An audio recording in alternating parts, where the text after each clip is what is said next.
Friends, welcome to chemistry champs. तो आज हम पढ़ने वाले हैं पीरियोडिक प्रॉपर्टीज और periodic trend in physical and chemical properties of element. तो स्टार्ट करते हैं। तो सबसे पहले फिजिकल प्रॉपर्टी होती कौन कौन सी है? Atomic radii, ionisation enthalpy, electron gain enthalpy and electronegativity. ठीक है। नाउ केमिकल प्रॉपर्टीज कौन कौन सी होती है? वैलेंसी और nature of oxide. So start करते हैं एटॉमिक रेडियाई से। एटॉमिक रेडियाई होती क्या है? It is the distance between the nucleus and the outermost shell.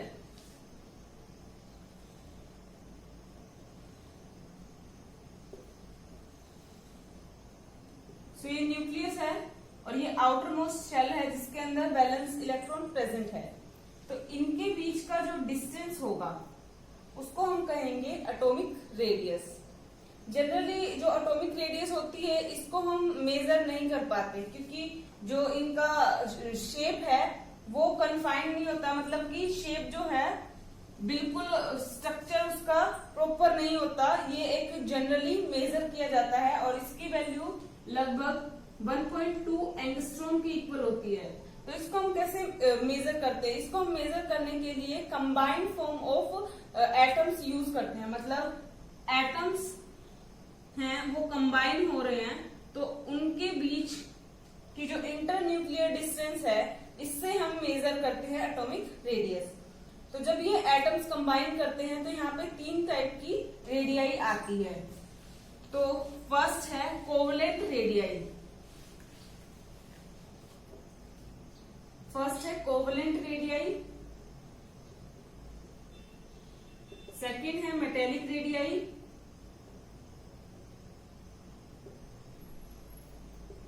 Third है वंडरवॉल रेडियाई।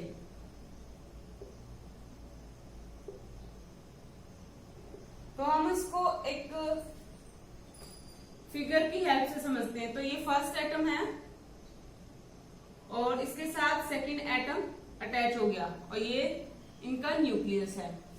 ठीक है। सो इन दोनों के बीच का जो डिस्टेंस है, न्यूक्लियस के जो बीच का डिस्टेंस है, तो इसका जो हाफ होगा इसको हम कहेंगे कोवलेंट रेडियाई। और इसमें जो कोवलेंट रेडियाई होती है वो सिर्फ नॉन मेटल्स की होती है और इसमें हम जो हेलोजन्स होते हैं उनको छोड़ के जितने भी नॉन मेटल्स हैं उनके पास ये रेडियाई होती है, कोवलेंट रेडियाई। तो it is the distance between, it is the half of the distance between the internuclear distance of two covalently bonded atomic radii। तो यहाँ पे ये जो 2 एटम हैं वो कोवलेंटली बॉन्डेड है और इनके जो हाफ ऑफ द डिस्टेंस है उसको हम कहेंगे covalent radii. So it is equals to half of the internuclear distance between 2 covalently bonded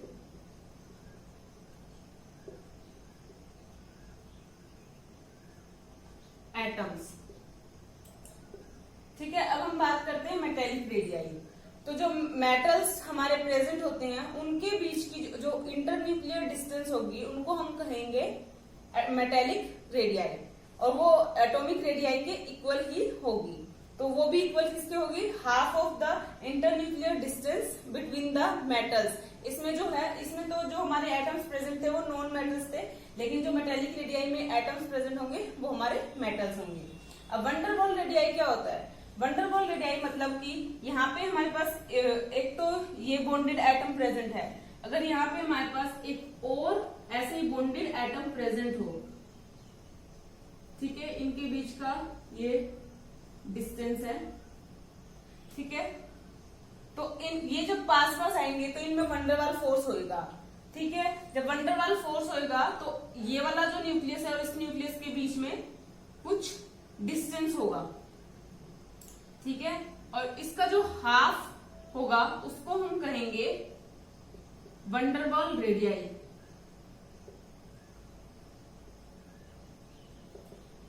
ठीक है। जब दो कंबाइंड एटम क्लोज आएंगे और उनकी जो इंटरन्यूक्लियर डिस्टेंस होगा उसका जो हाफ होगा उसको हम कहेंगे वंडरवॉल रेडियाई। ठीक है, अब हम इनका ट्रेंड पढ़ लेते हैं। जब वो अक्रॉस द पीरियड जाते हैं तो इसमें क्या इफेक्ट होता है। तो सबसे पहले हम अक्रॉस द पीरियड पढ़ लेते हैं। तो यहाँ पे क्या होगा, अक्रॉस द पीरियड जब हम पीरियोडिक टेबल में मूव कर रहे हैं तो इलेक्ट्रॉन जो है वो सेम शेल के अंदर ऐड हो रहे हैं, मतलब प्रिंसिपल क्वांटम नंबर वहां पे सेम है और सेम शेल के अंदर वो ऐड हो रहे हैं इलेक्ट्रॉन। सेम शेल के अंदर ऐड होने की वजह से यहाँ पे जो इफेक्टिव न्यूक्लियर चार्ज है वो इंक्रीज हो जाता है। तो जो इलेक्ट्रॉन्स जो प्रेजेंट होते हैं, मान लो इसके अंदर इलेक्ट्रॉन्स जा रहे हैं, तो जो और इलेक्ट्रॉन्स हैं इसी में जाएंगे। ठीक है, इसमें जाएंगे तो क्या होगा, जो न्यूक्लियस और जो इलेक्ट्रॉन्स प्रेजेंट हैं इनके बीच जो अट्रैक्शन होगा वो बहुत ज्यादा होगा, क्योंकि इलेक्ट्रॉन जो है सेम शेल के अंदर जा रहे हैं, तो इससे इफेक्टिव न्यूक्लियर चार्ज बढ़ जाएगा। और जो ये इलेक्ट्रॉन्स है वो टाइटली बाउंड होंगे न्यूक्लियस से, इसकी वजह से जो एटॉमिक रेडियाई है उसका साइज डिक्रीज हो जाएगा। सो अक्रॉस द पीरियड क्या होगा, डिक्रीज एटॉमिक रेडियाई। ठीक है, left to right, left to right. अब हम पढ़ते हैं अक्रॉस द ग्रुप। अगर हम डाउन द ग्रुप की बात करें तो यहाँ पे क्या होगा, ये न्यूक्लियस है, ये ऑर्बिटल्स हमारे प्रेजेंट है, तो जो इलेक्ट्रॉन है वो सक्सेसिव शेल में जाएगा, मतलब प्रिंसिपल क्वांटम नंबर जो है वो यहाँ पे चेंज होएगा। इसकी वजह से यहाँ पे क्या होगा, स्क्रीनिंग इफेक्ट होगा। स्क्रीनिंग इफेक्ट मतलब जो यहाँ पे बैलेंस इलेक्ट्रॉन है और ये जो न्यूक्लियस है इनके बीच में कुछ ना कुछ तो फोर्स ऑफ अट्रैक्शन होगा, क्योंकि ये इलेक्ट्रॉन जो है वो नेगेटिव और ये न्यूक्लियस है पॉजिटिव है। ठीक है, बट यहाँ पे क्या होगा, यहाँ पे जो इनर शेल भी प्रेजेंट है इसके अंदर भी इलेक्ट्रॉन्स है, तो ये वाले जो इलेक्ट्रॉन्स हैं इनके बीच में और ये वाले जो आउटर मोस्ट का जो बैलेंस इलेक्ट्रॉन है इनके बीच में क्या होगा, रिपल्शन होगा, क्योंकि इलेक्ट्रॉन इलेक्ट्रॉन प्रेजेंट है तो रिपल्शन होगा। इसको हम स्क्रीनिंग इफेक्ट या शील्डिंग इफेक्ट भी बोलते हैं। तो इसकी वजह से जो एटम का जो साइज है वो इंक्रीज हो जाएगा। ठीक है, across the down the group जो एटॉमिक रेडियाई है वो इंक्रीज हो जाएगी। ठीक है, अब हम पढ़ते हैं ionisation enthalpy. So ionisation enthalpy होती क्या है,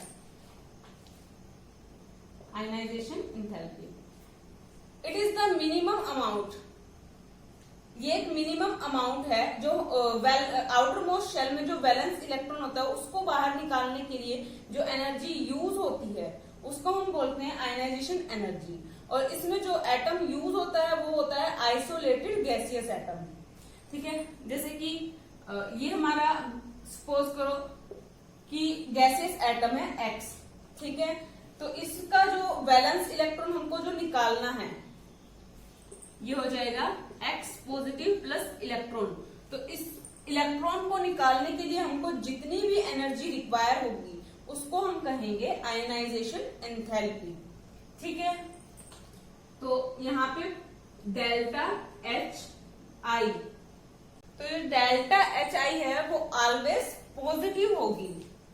ठीक है, अगर हम सक्सेसिव इलेक्ट्रॉन्स और निकाले, जैसे कि सेकंड इलेक्ट्रॉन और निकाले इस इलेक्ट्रॉन के बाद, तो क्या होगा, तो X पॉजिटिव, यहाँ पे हमारे पास एटम ये है और इसमें से हम इलेक्ट्रॉन निकाल रहे हैं, तो ये गैसियस एटम है, तो X2 positive plus electron plus delta H I H2 हो जाएगा यहाँ पे, क्योंकि हमने सेकेंड इलेक्ट्रॉन निकाला, यहाँ पे 1 हो जाएगा, फर्स्ट इलेक्ट्रॉन निकाला था। ठीक है, अगर हमको एक और इलेक्ट्रॉन निकालना है तो क्या होगा, इस 2 पॉजिटिव में से एक और इलेक्ट्रॉन निकालेंगे तो ये 3 पॉजिटिव बन जाएगा और इलेक्ट्रॉन। तो जो यहाँ पे ये आयनाइजेशन एनर्जी है फर्स्ट इलेक्ट्रॉन को निकालने के लिए वो तो कम थी, क्योंकि वो तो लूजली बाउंड था तो हमने निकाल लिया, लेकिन जो सेकंड इलेक्ट्रॉन है उसको निकालने के लिए, क्योंकि वो हमने पॉजिटिव आयन के अंदर से निकाला है, तो यहाँ पे हमको ज्यादा एनर्जी प्रोवाइड करनी पड़ेगी। ठीक है, तो ये एनर्जी ज्यादा होगी फर्स्ट आयनाइजेशन एनर्जी से। अगर हम थर्ड आयनाइजेशन एनर्जी की बात करें तो थर्ड आयनाइजेशन एनर्जी और भी ज्यादा होगी सेकेंड आयनाइजेशन एनर्जी से।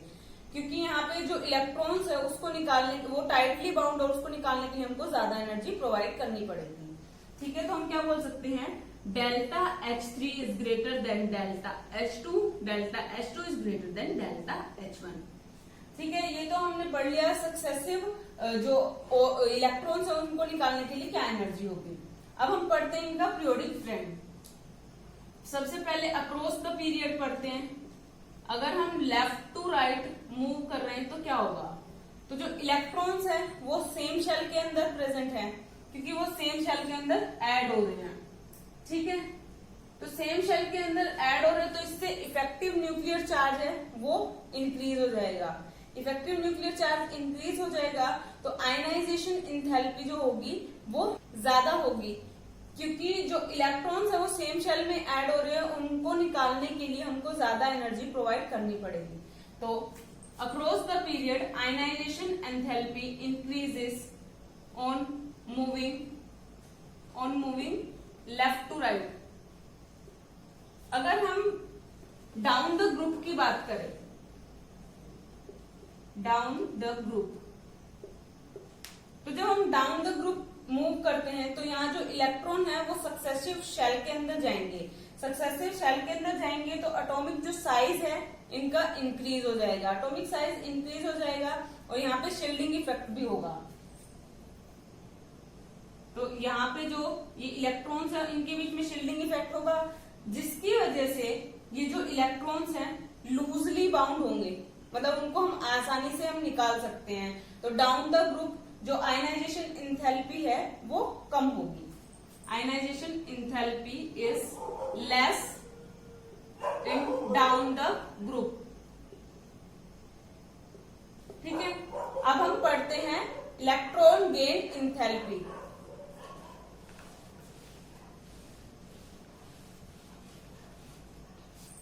Third is electron gain enthalpy.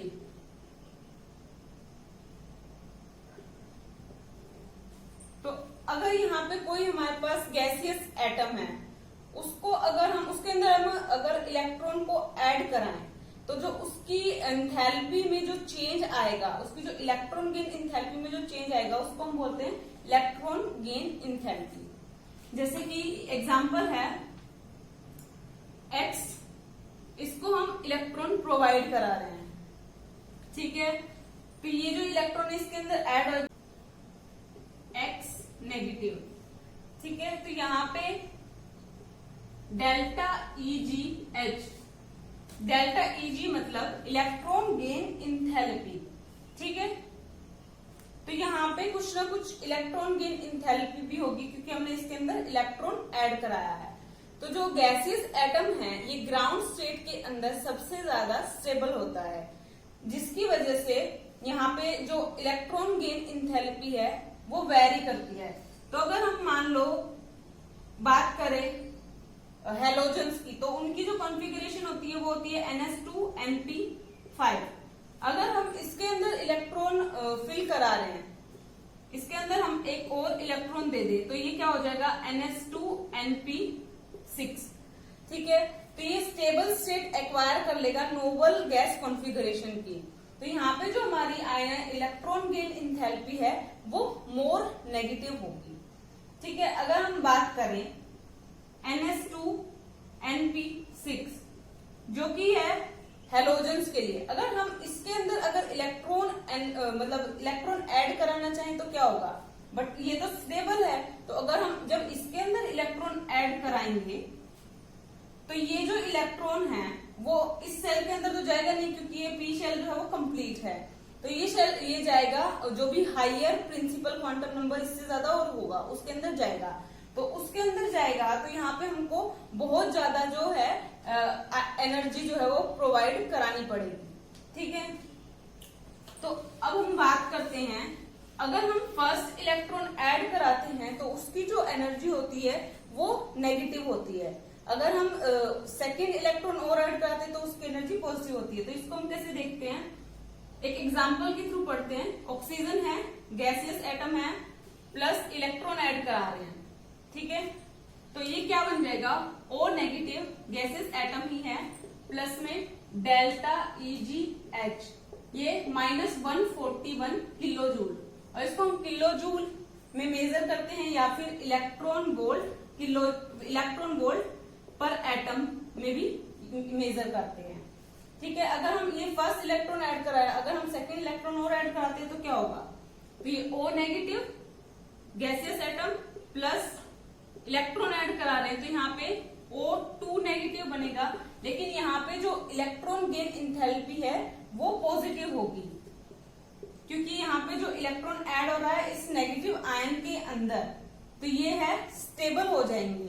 ठीक है, और इनके बीच जो डेल्टा EgH है वो +780 किलो जूल पर मोल होगी, किलो जूल होगी सॉरी।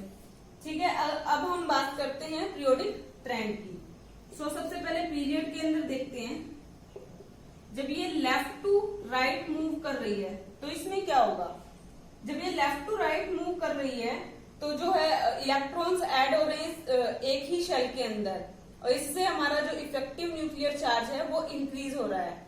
तो यहाँ पे जो इलेक्ट्रॉन गेन इंथैल्पी है वो मोर नेगेटिव होगी, मोर नेगेटिव। ठीक है, अगर हम डाउन द ग्रुप की बात करें तो यहाँ पे जो है इलेक्ट्रॉन जो है सक्सेसिव शेल में ऐड हो रहे हैं, तो इसमें जो न्यूक्लियस है और जो आउटर मोस्ट शेल का जो इलेक्ट्रॉन है उनके बीच में जो फोर्स ऑफ अट्रैक्शन है वो कम होगा, तो इसकी वजह से यहाँ पे जो इलेक्ट्रॉन गेन इंथैल्पी होगी वो लेस होगी, लेस नेगेटिव। ठीक है, तो हमने थर्ड प्रॉपर्टी पढ़ ली, अब हम फोर्थ प्रॉपर्टी पढ़ते हैं, that is electron negativity. Fourth is electronegativity.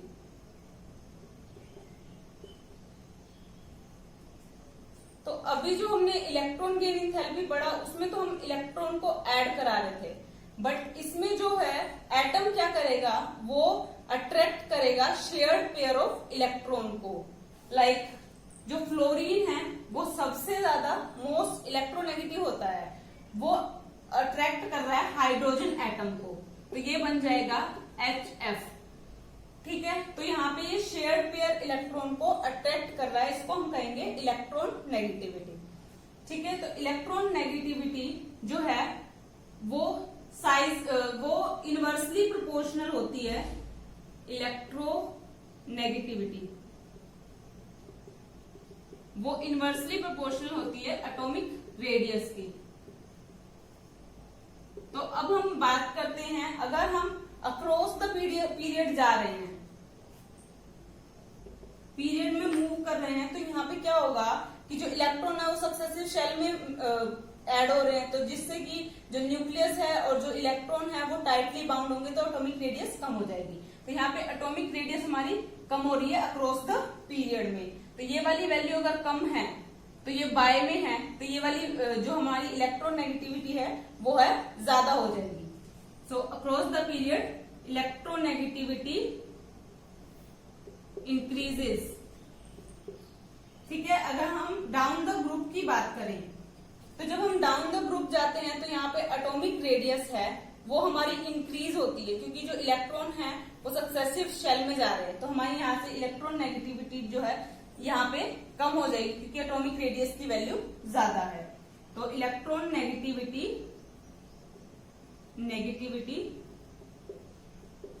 Decreases down the group. ठीक है, तो ये पीरियोडिक ट्रेंड होंगे। अब हम पढ़ते हैं केमिकल प्रॉपर्टीज।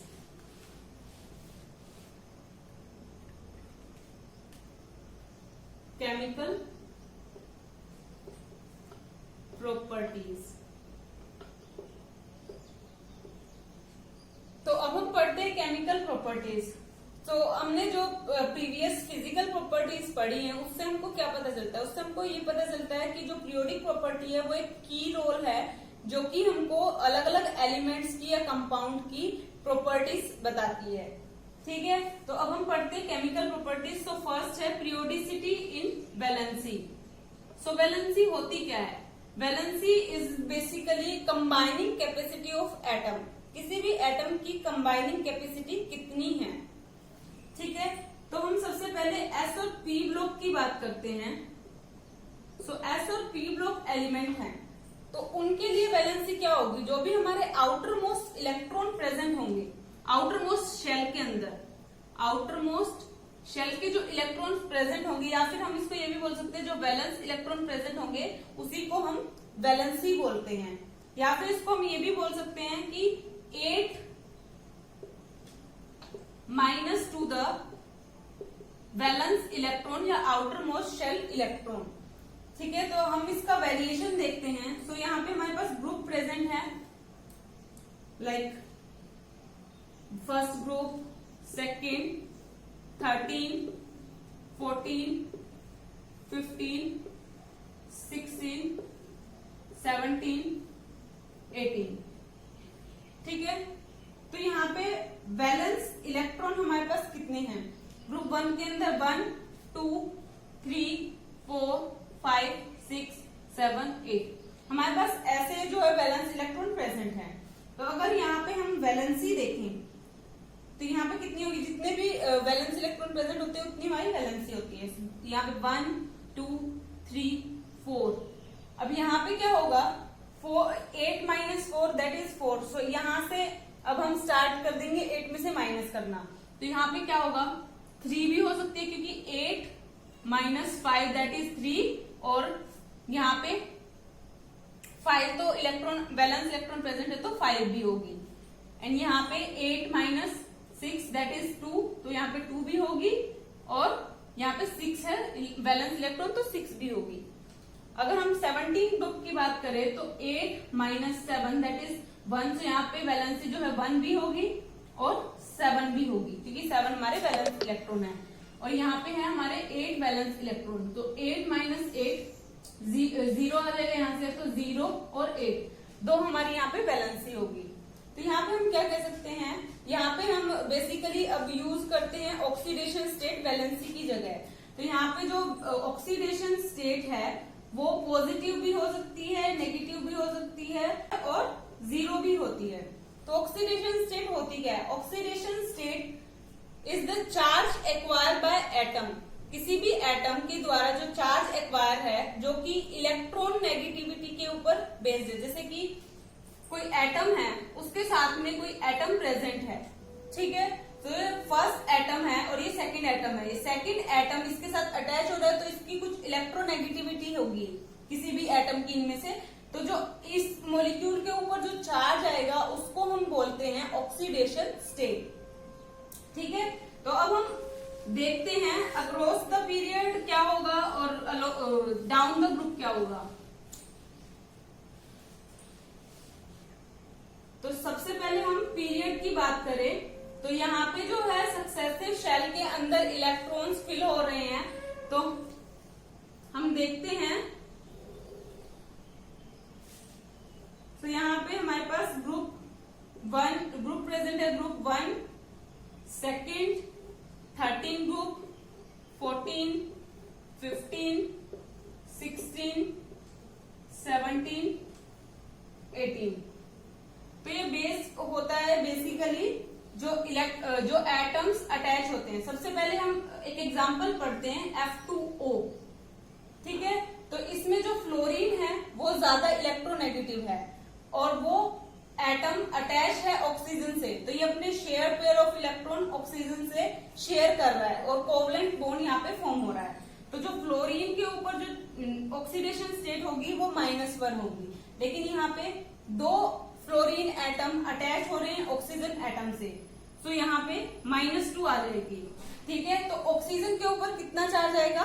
+2, क्योंकि ये दो जो इलेक्ट्रॉन्स हैं फ्लोरीन के उससे अटैच है। तो F2O के ऊपर जो ऑक्सीडेशन स्टेट आएगी वो +2 हो जाएगी।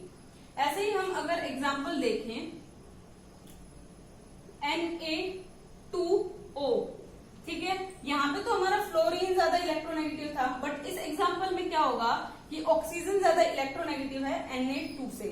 तो ऑक्सीजन जो है, जो Na है, ये जो इलेक्ट्रॉन Na की जो इलेक्ट्रॉनिक कॉन्फ़िगरेशन थी 3s1, तो ये एक इलेक्ट्रॉन ऑक्सीजन को दे देगा। तो यहाँ पे जो Na2 है ये 2 मॉलिक्यूल है, यहाँ पे 2 एटम प्रेजेंट हैं, तो यहाँ पे 2 Na है, तो 2 इलेक्ट्रॉन यहाँ से ऑक्सीजन के साथ शेयर कर लेगा।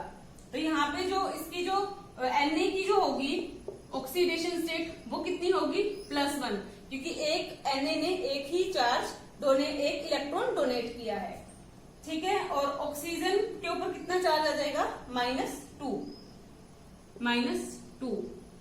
ठीक है, अब हम ग्रुप्स की बात करते हैं, तो वैलेंसी अक्रॉस द पीरियड की बात करते हैं। जब हम अक्रॉस द पीरियड मूव करते हैं तो जो वैलेंसी है वो सबसे पहले तो इंक्रीज होती है 0 to 4, ठीक है, 1 to 4, देन ये डिक्रीज हो जाती है अप टू 0। ठीक है, तो हम देख लेते हैं ग्रुप फर्स्ट में जो हमारा एलिमेंट प्रेजेंट होता है Li, lithium, beryllium, boron, carbon, nitrogen, oxygen, fluorine. ठीक है, तो अब हम इनकी बात करते हैं। तो यहाँ पे क्या होगा, जब H इसके अंदर ऐड होगा, LiH, BeH2, BH3, CH4, NH3, H2O, HF। ठीक है, तो ये हमारे पास एटम्स प्रेजेंट हैं। तो इसकी जो वैलेंसी होगी ग्रुप 1 की, इसकी 1 होगी, यहाँ पे 2 होगी, यहाँ पे 3, यहाँ पे 4। ठीक है, तो ऐसे पहले तो इंक्रीज हो जाएगी 1 to 4, देन इसकी जो वैलेंसी है वो डिक्रीज हो जाएगी यहाँ पे 3, 2, 1। ठीक है, तो सबसे पहले इंक्रीज होगी फिर डिक्रीज होगी। अगर हम डाउन द ग्रुप की बात करें तो वैलेंसी जो है वो सेम रहेगी, क्योंकि जो इलेक्ट्रॉन्स है वो सेम है। लाइक अगर हम एल्कली मेटल्स की बात करें तो यहाँ पे जो इलेक्ट्रॉनिक कॉन्फ़िगरेशन होती है वो होती है NS1। तो यहाँ पे जो जब हम डाउन द ग्रुप की बात करें तो यहाँ पे सिर्फ प्रिंसिपल क्वांटम नंबर है उसकी ही वैल्यू बढ़ती है, बट S के अंदर जो इलेक्ट्रॉन्स है वो सेम है, तो इसकी जो वैलेंसी है वो सेम रहेगी। अब हम यहाँ पे कुछ एनोमलीज होती है, मतलब यहाँ पे कुछ असमानता होती है इन एटम्स के बीच में, तो हम सबसे पहले वो देखते हैं। तो सबसे पहले होती है डायगोनल रिलेशनशिप। डायगोनल रिलेशनशिप, तो सबसे पहले ग्रुप 1 प्रेजेंट है लिथियम और सोडियम। यहाँ पे ग्रुप 2 प्रेजेंट है, दैट इज बेरिलियम, मैग्नीशियम। ऐसे ही ग्रुप 3 प्रेजेंट है, ग्रुप 13 सॉरी, बोरोन, एल्यूमिनियम। ठीक है, तो यहाँ पे क्या होगा, एक और ग्रुप लिख लेते हैं, ग्रुप 14, कार्बन, सिलिकॉन। ठीक है, तो यहाँ पे क्या होगा, जो लिथियम की जो प्रॉपर्टीज हैं वो एग्जैक्टली मैच होंगी मैग्नीशियम से, और जो बेरिलियम की जो प्रॉपर्टीज है वो मैच कर रही है एल्यूमिनियम से, ऐसे ही जो बोरोन की है वो सिलिकॉन से। ठीक है, तो यहाँ पे डायगोनल रिलेशनशिप प्रेजेंट है इनकी प्रॉपर्टीज के बीच में, तो इसको हम बोलते हैं डायगोनल रिलेशनशिप। सेकंड क्या होगा, nature of substituent. Nature of substituent मतलब जो ये एटम्स है, जब ये किसी एटम के साथ केमिकल बॉन्ड फॉर्म करते हैं तो Li, Be और बोरोन ये जो है ये तो कोवलेंट बॉन्ड बनाते हैं, लेकिन बाकी जो है वो आयनिक बॉन्ड को फॉर्म करते हैं।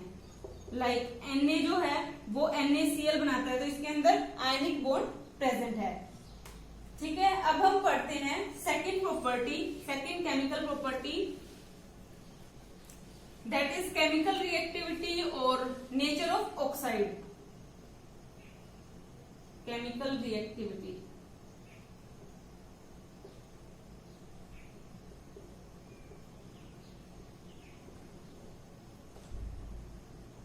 तो यहाँ पे जब हम अक्रॉस द पीरियड मूव करते हैं तो यहाँ पे बेसिक कैरेक्टर जो है वो डिक्रीज हो जाता है। क्योंकि यहाँ पे हमारे पास जो मेटल्स प्रेजेंट होते हैं उनका जो बेसिक कैरेक्टर होता है वो ज्यादा होता है, और यहाँ पे जो नॉन मेटेलिक कैरेक्टर्स प्रेजेंट होते हैं राइट कॉर्नर में पीरियोडिक टेबल के अंदर, तो यहाँ पे मेटेलिक कैरेक्टर जो है वो डिक्रीज हो जाता है। तो अक्रॉस द पीरियड क्या होगा, अक्रॉस द पीरियड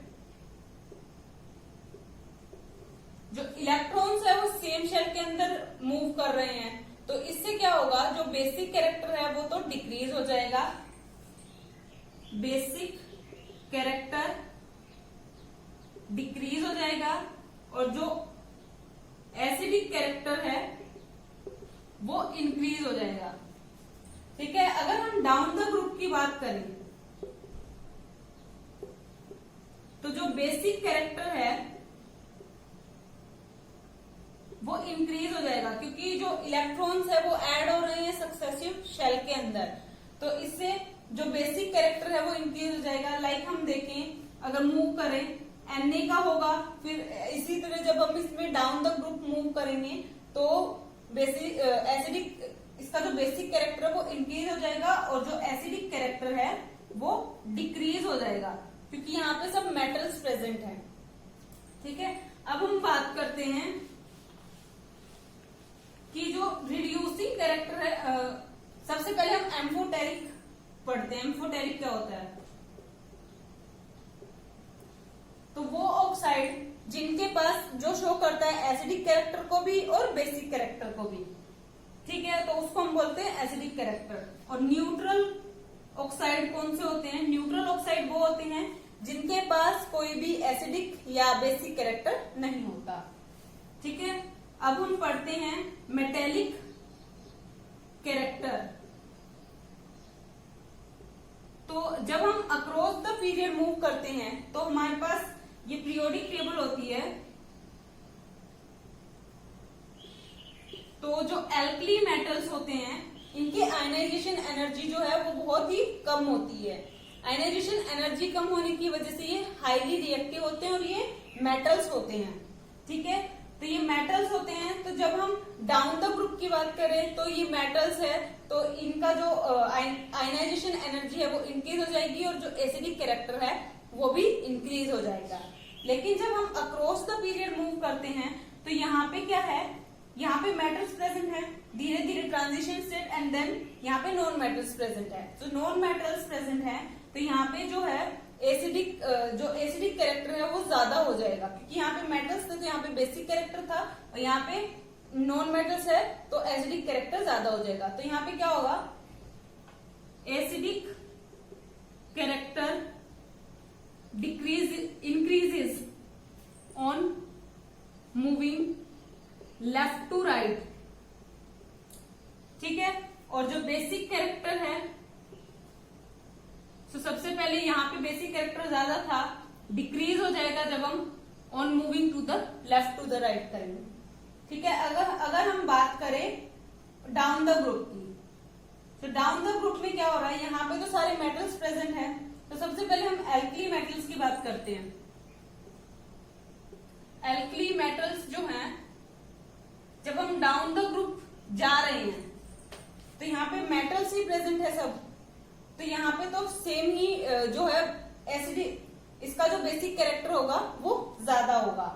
अगर हम यहाँ पे हेलोजेंस की बात करें तो यहाँ पे एसिडिक कैरेक्टर ज्यादा होगा।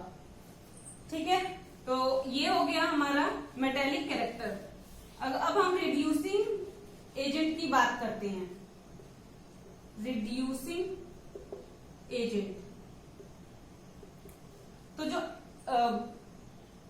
एल्कली मेटल्स होते हैं वो हाईली रिएक्टिव होते हैं, जिसकी वजह से वो मोर रिड्यूसिंग एजेंट होते हैं।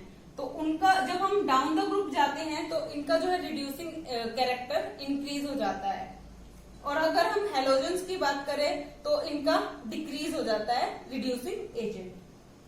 वहां पे रिड्यूसिंग एजेंट प्रेजेंट नहीं होता, बल्कि वहां पे ऑक्सीडाइजिंग एजेंट प्रेजेंट होता है, ऑक्सीडाइजिंग कैरेक्टर भी कह सकते हैं।